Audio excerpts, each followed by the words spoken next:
Hey y'all, it's been a couple weeks since we've been in our Hebrew study together, but today we're going to jump right back in and we're going to cover actually chapters 8, 9, and part of 10. But before we do that, I want to run through a quick kind of review of where we've been in our time in Hebrews together. So the first week, we really covered to whom and why this book was written. That most likely it was written to the to Jewish people who believed in Jesus, because of the many connections to Israelite history, the references to laws and sacrificial processes that we read throughout this book. Um, these Christians must have believed in Jesus, but they were now starting to resort back to these Old Testament, the old Jewish ways. Um, but the author kind of reveals or preaches to them about how Jesus is greater than all of these older ways. And then in week 2, we talked about Jesus being greater than angels. So our theme throughout this and our kind of topic is that Jesus is greater. So week 2, Jesus being greater than angels, we kind of looked at, okay, what are angels actually for? Like, they're cool and they're powerful, but their mission is to carry out God's will. So they do that through battle, in delivering messages, and protecting humans, in carrying out judgment, and even praising and worshiping God in heaven. But we see how Jesus being greater than angels is important, even for us. And so, as brothers and sisters of Christ, we are now made sons and daughters of God. And this is something that our eternal state, that's even greater than the angels. The angels serve to do the will of God, and yet God is adopting us into his family through Jesus, which is incredible. And then week 3, we talked about Jesus being greater than Moses. And so, even in all the great things that Moses did for God, leading the people out of Egypt and out of slavery into the land that was promised to them, that Jesus is greater. And we have to be careful to not be like the Israelites as well. There's a warning that we continue to see throughout there, that in the desert, the Israelites hardened their hearts to God because he wasn't working in a way that they wanted him to. And we realize that our only true rest, it can't be found in our expectations of what we think rest is, but rest is brought to us by Jesus, who carries our burden, who we can lean upon, who we can trust in. Jesus says, my yoke is easy and my burden is light. So that in us, he will carry that, he will give us rest. And then the last week that we were together, week 4, we started talking about this thing called priesthood. And so how priests of God, they were of the tribe of Levi. And Aaron, Moses' brother, we learn with the Israelites, he would have taken upon the task of high priest. And so the high priest was to play this role in God's temple here on earth, where God would dwell. And the high priest would come in and would bring sacrifices. But we learn that, Jesus isn't of the tribe of Levi. And we also, he was born of the tribe of Judah, which is different. So he wasn't of the priestly lineage. But we also read that Jesus was of the lineage of Melchizedek, which is this random guy that we hear about, mentioned in Genesis and Psalms. But we learn that he was one of the first priests of God, that he was a priest of peace, or a king of peace and righteousness. And that we see this in Jesus, that Jesus is a priest that atoned for our sins forever, that Jesus is greater than any earthly priest. And so that leads us to today. We're picking back up in chapter 8 of Hebrews. And so now, before we start, I want you to pause this video. I want you to take a couple minutes, and I want you to read through Hebrews chapter 8, verses 1 through Hebrews chapter 10, verse 18. So go read it so I don't have to read it out loud for you, but open up your Bibles, pull it up on your phones, and take 5 minutes to read this together or by yourself. And when you come back, we'll jump right in, okay? So pause it right now. All right, hopefully you paused the video and you read through those verses. Now, they can be kind of confusing. And there's a lot of information there, but I feel like there's this theme throughout those those chapters that the Lord kind of continues to show us something in that. And what I saw was that um, the thing was the old and the new. And so we're going to go through it and kind of look at a couple of the key words, the key phrases that the author of Hebrews refers to as the old blank and the new blank. And so the first one we're going to talk about, we've covered this already, but it's the old priest and the new priest, right? And so we talked about this the last time we were together, but that the priest, the old priest's job was to mediate between man and God. So man sins and brings their sacrifices, and the priests were to shed the blood of the animal and burn it as an offering to God. They were to mediate for the sin of man and the wrath of God. And so the animal's blood was in place of man's blood to pay for sin. But here we are reminded again that Jesus is not some earthly priest that we have to bring sacrifices to, but that he is in heaven and that he is in the true temple of God where his blood, his own blood, it now intercedes for our sin.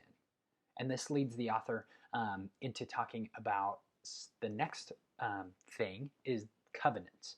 So we see that starting in verse 6, he begins to speak of covenants. Now, in the New Testament, especially in Paul's writings, we see a reference to Old and New Covenant a lot. So a covenant, kind of going back to just the root of it, a covenant can be described as, in the Bible, God making a promise in exchange for his partner to fulfill certain commitments in that. And so God made multiple covenants throughout the Bible, especially in the Old Testament. But there are a couple key ones that we see in the Old Testament. And we see these with Noah, with Abraham, with the people of Israel, and with King David. And so the first one we see is made with Noah. This is found in Genesis 9. And so after the flood, after the ark has been built, after all of this, God saved the human race through Noah and his family. And God's promise, the covenant that he makes, is God's promise is to never destroy the earth again despite man's evil. And so this will be done in partnership with man from now on, man and God working together on earth. But the interesting thing about this covenant is that Noah doesn't need to commit anything because God knows that man is evil and that he can't not be evil on his own. So God promises this, but there's no commitment necessary. So this one's kind of different. But then we look later on, years later, to Abraham. This is found in Genesis 17. And this is the covenant that God will bless and multiply Abraham's family with lots of land and animals and wealth if Abraham trusts God and trains his family to do what is right and just. Because through Abraham's family, God will bring blessings to all people through his family. So this is the promise that God's make. The promise that God's make is to multiply, to bless Abraham's family, and the commitment that Abraham is to bring is to trust God and to bring up his family to do what is right and just. The next one that we see is with the people of Israel in Exodus 19. So this is after the Israelites have come out of Egypt, out of slavery, and Abraham's family has grown into tons of people, right? And so God's promise here is God promises to bless the Israelites if they will represent and they will represent God to all people if they obey his commandments and follow him. So we see this in the 10 Commandments. So, right, Moses brings down these 10 Commandments, and God makes this covenant with his people. And he says, if you will obey these laws, if you will do what I tell you, and you will follow me, I will make you into a great nation. Right? And then finally, the last one that we kind of see that's important is with King David, this covenant with King David. And this is found in 2 Samuel chapter 7. And so the Israel nation has grown. David is the king of this great nation. And God makes this covenant. And he says, okay, if the nation of Israel obeys the law and does what is just, similar to the commitment with Israel, God promises that one day, one of David's sons will come and extend peace and blessing over all people. And by sons, he doesn't mean just him and his wife having a child. He means through generations, one of David's descendants will come and extend peace and blessing over all people. And so all of these covenants, they're before Jesus, right? But here in Hebrews, we see that the author speaks of a new covenant and says that the first one, when the author's talking about that, he's referring to obedience to the law, so kind of the Israelite one, just obeying God and doing what he has asked. The old covenant has been made obsolete, or it's no longer valid. And so there's this excerpt from Jeremiah 31 where Jeremiah was a prophet who spoke about God bringing a new covenant that will be written on people's hearts, and the laws will be on their mind, not on tablets like the old covenant had been written on. And so I think something important here is if we look back at all of those ones, the covenant with Noah, the covenant with Abraham, the covenant with Israel, and the covenant with David, all of those things, man could not hold up his end. The commitment that was held could not be held up. But here, the author of Hebrews, he says, okay, if you haven't figured it out, that Jesus is the new covenant and what he has done.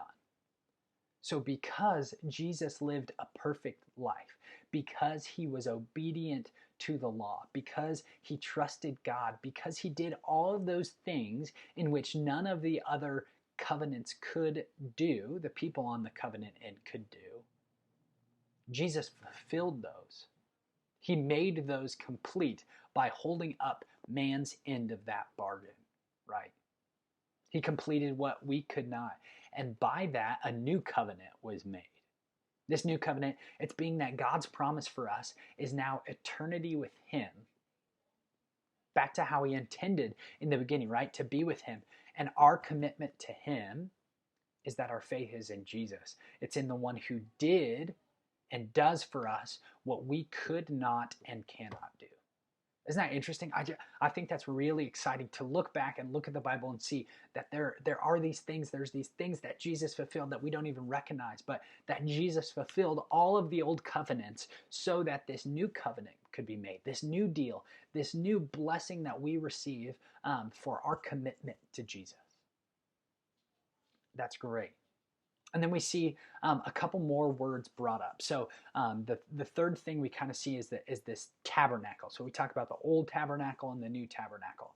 And so in chapter 9 of Hebrews, the author kind of continues talking about the old and new tabernacle. And if we remember, this is in the place that God dwelt. So the tabernacle, throughout the Israelites' time, they had wandered the desert, putting up and taking down the tabernacle so that God could dwell amongst them. But then in the New Testament, John 1:14, it says, "The Word became flesh, and it made his dwelling among us." So Jesus came and dwelt. But in the original Greek, that word dwelt here is actually tabernacled. So like came, to be with, in the presence of. And so Jesus is the new tabernacle. That God dwelt among us in Jesus, and now inside of us by the Holy Spirit. And then the fourth one is sacrifice. So, and last, the author kind of looks at the old and new sacrifice. And in the old covenant, the people had to atone for their sins, remember, by the blood of animals. But now Jesus has atoned for the man's sins by his own blood shed on the cross. Like, it's kind of a lot. It's kind of a lot intermingled in there. But where does this lead us? The first 18 verses of chapter 10, they reiterate that point of Jesus and his sacrifice not being one that should be redone or committed over and over again or committed to over and over again, but it's a sacrifice that's once and for all. And he again quotes Jeremiah here when he says, "Their sins and their lawless acts I will remember no more." That's God speaking. And so whenever I read through verses like this, reminding me of Jesus' sacrifice and my forgiveness, of God no longer seeing my sin, I know it, but I would say that I don't really believe it a lot of the time. And that's because this world, it doesn't show us a perfect example of forgiveness. All around us are imperfect examples of forgiveness. When we're younger and our parents teach us to forgive, right? We don't really forget. We just kind of act cordial, and deep down we remember those things. We remember the pain and the hurt that was done to us. But God is not imperfect. His forgiveness and grace are perfect. And that he looks at us and sees our sin no more. I've used this illustration before, but if God were to look at us as if I were looking outside without my glasses, so my vision is tainted, it's blurry, it's imperfect. So like that, like my sin and my brokenness, they're evident. But when Christ is my Lord and my faith is in him and no longer myself, God now sees me as if seeing me through a lens, seeing me through Christ. It says that Jesus intercedes on our behalf. And so we are not made perfect. We are not made holy by what we do. We are made perfect in our sin by God seeing us through Jesus, who our faith is in. Hebrews is a great reminder of how Jesus is greater than our sin. His perfection, it outweighs all our imperfection. His love is greater than our hate. Again, this author just continues to reiterate that Jesus is greater. This new covenant that we kind of have learned about, it's one that we live under. I'm praying for you all that this sticks, that you understand that. Like even reading through this again, having to study this for me, it's made me remember that this new covenant is what I now live under. That I live under the forgiveness and not the failures and bondage of my own sin. Because I can't uphold that. I can't do enough. I can't do the right things. I pray that you guys see that Jesus is the one who lifts us and he carries us. I want you guys to lean on him, to talk to him, and trust him with everything that you have. I hope this has been encouraging to you guys. I hope you've learned a little bit. I'd encourage you for next week. Read through the next couple chapters of Hebrews, rest of chapter 10, probably chapter 11. We'll see what we get to. But I'll also encourage you, if you have the time, Wednesday night, we're going to be together again for small groups this week.